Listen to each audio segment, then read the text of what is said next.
I hate blue eyes.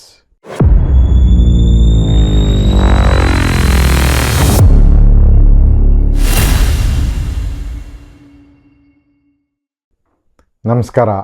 64 ಚಾನಲ್ಗೆ ಸ್ವಾಗತ. ನಾನು ಚಂದನ್. ಬ್ಲೂ ಐಸ್ನ ನಾವು ಹೇಟ್ ಮಾಡೋಲ್ಲ, ಆದರೆ ಈ ಪುಸ್ತಕದಲ್ಲಿ ಇರೋ ಜಾದೂಗಾರ ಕ್ರಿಸ್ಟೋಫರ್ ಅನ್ನೋನು ಹೇಟ್ ಮಾಡ್ತಾನೆ.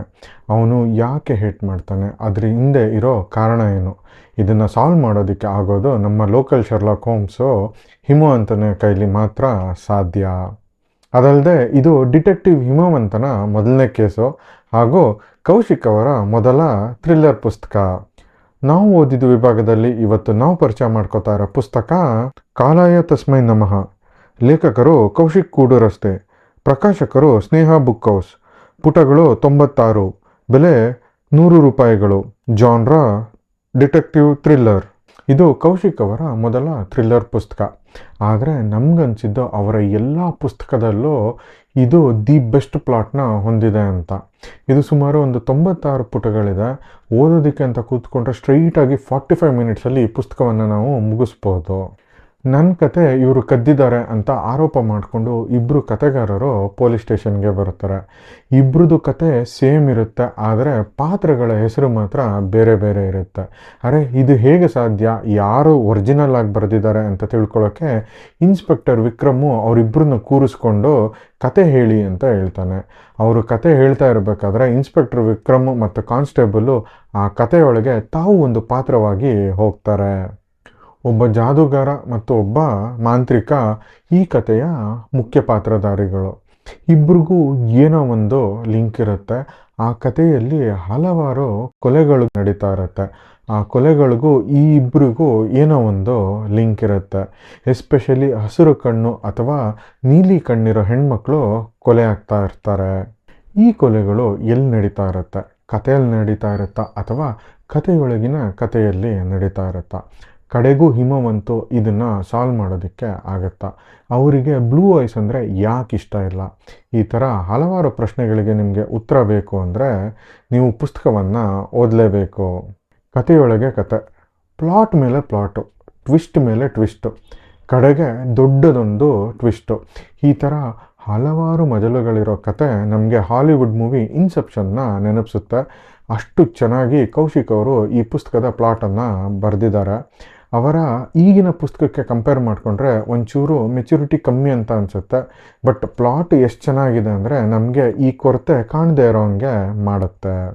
ಮಾಟ, ಮಂತ್ರ, ಹಿಪ್ನೋಟಿಸಮು, ಮ್ಯಾಜಿಕ್ಕು ಇವೆಲ್ಲ ಸೇರಿ ನಮ್ಮನ್ನು ಈ ಪುಸ್ತಕ ಬೇರೊಂದು ಲೋಕಕ್ಕೆ ಕರ್ಕೊಂಡು ಹೋಗುತ್ತೆ. ಖಂಡಿತ ಮಿಸ್ ಮಾಡದೆ ಓದಿ. ಬನ್ನಿ, ಈ ಪುಸ್ತಕದಿಂದ ಒಂದು ಸಣ್ಣ ಪ್ಯಾರಾಗ್ರಾಫು ನಿಮಗೋಸ್ಕರ. ಅದಕ್ಕೂ ಮುಂಚೆ ನಾವು ಮಾಡ್ತಿರೋ ಈ ಕನ್ನಡ ಪುಸ್ತಕವನ್ನು ಪರಿಚಯಿಸೋ ಕೆಲಸ ನಿಮಗೆ ಇಷ್ಟ ಆಗಿದೆ ಅಂದರೆ ದಯವಿಟ್ಟು ನಮ್ಮ ಚಾನಲ್ಗೆ ಸಬ್ಸ್ಕ್ರೈಬ್ ಆಗಿ. ಈ ವಿಡಿಯೋನ ಲೈಕ್ ಮತ್ತು ಶೇರ್ ಮಾಡೋದು ಮರಿಬೇಡಿ. ಮೊದಲನೇ para. I am sorry my lady. ಏನೋ ಗಾಢವಾದ ಯೋಚನೆಯಲ್ಲಿರುವಂತೆ ತೋರುತ್ತದೆ. ಎನಿ ಪ್ರಾಬ್ಲಮ್ ಎಂದು ಕ್ರಿಸ್ಟೋಫರ್ ಪ್ರಶ್ನಿಸುತ್ತಿದ್ದಂತೆ, ಹಾಗೇನಿಲ್ಲ, ಐ ಆಮ್ ಎಕ್ಸೈಟೆಡ್ ಎಂದು ಜೆಸಿಕಾ ನಕ್ಕಳು. ಇಫ್ ಯು ಡೋಂಟ್ ಮೈಂಡ್, ಇಲ್ಲೇ ಸ್ವಲ್ಪ ದೂರದಲ್ಲಿರುವ ಬೀಚಿನ ಬಳಿ ನಮ್ಮ ಸಮಯವನ್ನು ಪ್ರಶಾಂತವಾಗಿ ಕಳೆಯಬಹುದು ಎಂದು ಕ್ರಿಸ್ಟೋಫರ್ ಸಲಹೆ ಇತ್ತ. ಜೆಸಿಕಾಳಿಗೂ ಅದು ಸರಿ ಎನಿಸಿತು. ಜೆಸಿಕಾ ಹ್ಞೂ ಎನ್ನುತ್ತಿದ್ದಂತೆ ಕಾರು ಬೀಚಿನತ್ತ ಸಾಗಿತು. ಬೀಚಿನ ಬಳಿ ಲೈಟ್ ಹೌಸಿನ ಬೆಳಕೊಂದು ಅಮಾವಾಸ್ಯೆಯ ಕಗ್ಗತ್ತಲಿನಲ್ಲಿ ಒಂಟಿಯಾಗಿ ಮಿನುಗುತ್ತಿತ್ತು. ಲೈಟ್ ಹೌಸಿಗೆ ಸ್ವಲ್ಪ ದೂರವಿರುವಂತೆ ಕ್ರಿಸ್ಟೋಫರ್ ತನ್ನ ಕಾರನ್ನು ನಿಲ್ಲಿಸಿ ಕೆಳಗಿಳಿದು ಜೆಸಿಕಾಳಿಗೆ ಕಾರಿನಿಂದ ಇಳಿಯಲು ಹೇಳಿ ಸಮುದ್ರದ ಅಲೆಗಳೆಡೆಗೆ ಮುಖ ಮಾಡಿ ನಿಂತ. ಕ್ರಿಸ್ಟೋಫರ್ಗೆ ಜೆಸಿಕಾಳು ತನಗೆ ಸಮೀಪವಾಗುತ್ತಿರುವುದು ಅರಿವಾಗಿ ತಕ್ಷಣ ನೆಲಕ್ಕೆ ಮಂಡಿಯೂರಿ ಕೈಯಲ್ಲಿ ತಂಪಗಿನ ಮರಳನ್ನೆತ್ತಿಕೊಂಡು ಅಬ್ರಕಡಬ್ರ ಎನ್ನುತ್ತಿದ್ದಂತೆ ಕೈಯಲ್ಲೊಂದು ಸುಂದರವಾದ ಗುಲಾಬಿಯು ಸೃಷ್ಟಿಯಾಯಿತು. ಜೆಸಿಕಾಳಿಗೆ ತನ್ನನ್ನೇ ತಾನು ನಂಬಲಾಗಲಿಲ್ಲ. ಇದೇಗೆ ಸಾಧ್ಯವಾಯಿತು ಎಂದುಕೊಳ್ಳುವಷ್ಟರಲ್ಲಿ ಯುವರ್ ಐಸ್ ಆರ್ ಬ್ಯೂಟಿಫುಲ್ ಎಂದು ಜೆಸಿಕಾಳ ಕೈಗೆ ಹೂವಿಟ್ಟು ಲೈಟ್ ಹೌಸ್ ನಡೆಗೆ ಕ್ರಿಸ್ಟೋಫರ್ ಹೆಜ್ಜೆ ಹಾಕಿದ.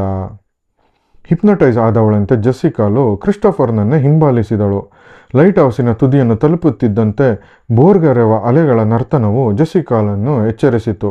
ಎದುರಿಗೆ ಕ್ರಿಸ್ಟೋಫರ್ ಜೆಸಿಕಾಳ ನೀಲಿ ಕಣ್ಣುಗಳನ್ನೇ ದಿಟ್ಟಿಸುತ್ತಾ, close your eyes my lady, you are now in heaven ಎಂದು ಹೇಳುತ್ತಾ ಜೆಸಿಕಾಳನ್ನು ಯೋಗ ನಿದ್ರೆಗೆ ಕರೆದೊಯ್ದ.